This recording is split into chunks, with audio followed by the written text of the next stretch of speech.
Let me go to the City of the Angels. Good morning, Elias. Good morning. Good morning, Shaka. How are you again? Wonderful. Thank you. It's a wonderful discussion to hear. I know that you've been back not once, but the last time I checked, perhaps about twice, correct? Yes, that's very good. Correct. And have you seen any reason as to perhaps why you should change your mind about the expectations that you first had or held in as far as Abiy Ahmed is concerned? No, I don't. Actually, it gives me hope than despair, because Dr. Abiy has inherited 27 years of really stratified political system and an entrenched ethnocentric and party-based administration. So all that really is a system that you can see from the Kabyle to the parliament or even to the ministerial levels, that the political structure is still intact in many ways than one.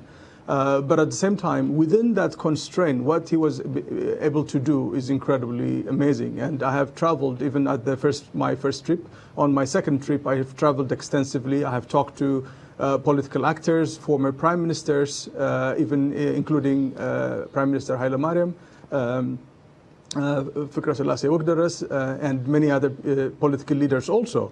The expectation is that I understand what your guests are saying. There is an expectation that there is a way that, for example, that there is a sense of that understanding that when something happens, there is a certain mechanism or methods that we are accustomed to solve those problems. Especially, for example, when there is some kind of political demonstration or displacement.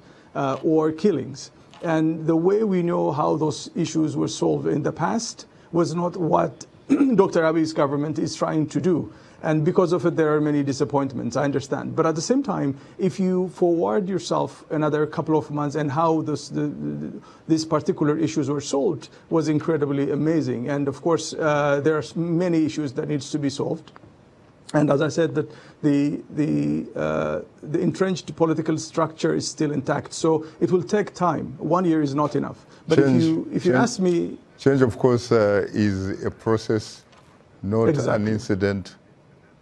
It is not. Or an event. And exactly, that's very true. And if you see, just to go back to your first question, if you see the report, if you ask me to give the report card for 1 year action that the Prime Minister has taken, and I think it's an A+, because of that. Some of the promises he made. It's an A+.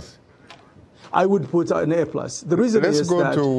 let's use the kind of language that is very easily accessible to the vast majority of our audience. If I were to ask you that on the scale, for example, of 1 to 10, 1 being the lowest and 10 being the highest, what would you? What would you? I would give 10. Let me tell you why. Really? Yes. Perfect. I will give him perfect. The reason is for a that man who has been actually portrayed by one of your fellow panelists, Smegnish, as someone who seems to be trying to be all things to all people. I don't think that's a good assessment or a true assessment. It might. We all have a perspective how we see things. I have been in exile for 24 years, and if you go back and see what was happening a year ago in Ethiopia, today Ethiopia is supposed to be Rwanda. Or Rwanda-like kind of killings. Ethiopia has the highest concentration of prisoners of political opponents. Today, Ethiopia has none, or almost very limited. All the political exiles are returned. What do you mean? Or what invited do you mean back. none? How do you classify people like my friend Bereket Simon? So the Barakat Simon kind of personalities are different. The reason is that those are people who are in power at that time. And I'm talking about a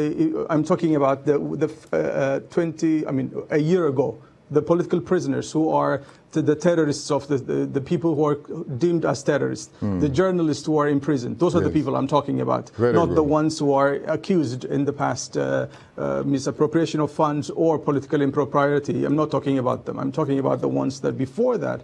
And for 27 years, we have never expected this kind of transformation to come. And imagine, you have to look back in the history of Ethiopia, especially the past 40 years or even the last 27 years. If you really examine it, there has been many time bombs that have been buried in Ethiopian historiography or in the political scene, and that is what you see being exploded in every now and then. And we agree that I think the way they're solved, the way they're addressed are not in a way that will satisfy all of us. But at the same time, still we have a nation that is peaceful, relatively. There is a relative peace. There is a relative democratic movement. I think it's up to the society or the citizenry to take this and take it to the next level. And I think one thing that I really wanted to emphasize is that I'm not saying that there is no problem. There are problems, but I think we are in a better place so that we can move ahead. And Ethiopia owes around $20 billion for China. What he has done in the last couple of years of dealing with the $123 million of debt reduction, I think those are the things that are needed for Ethiopia to move slowly but surely to a better place. And I think he's helping us to do that. That's why I give him an A+ than otherwise. I see.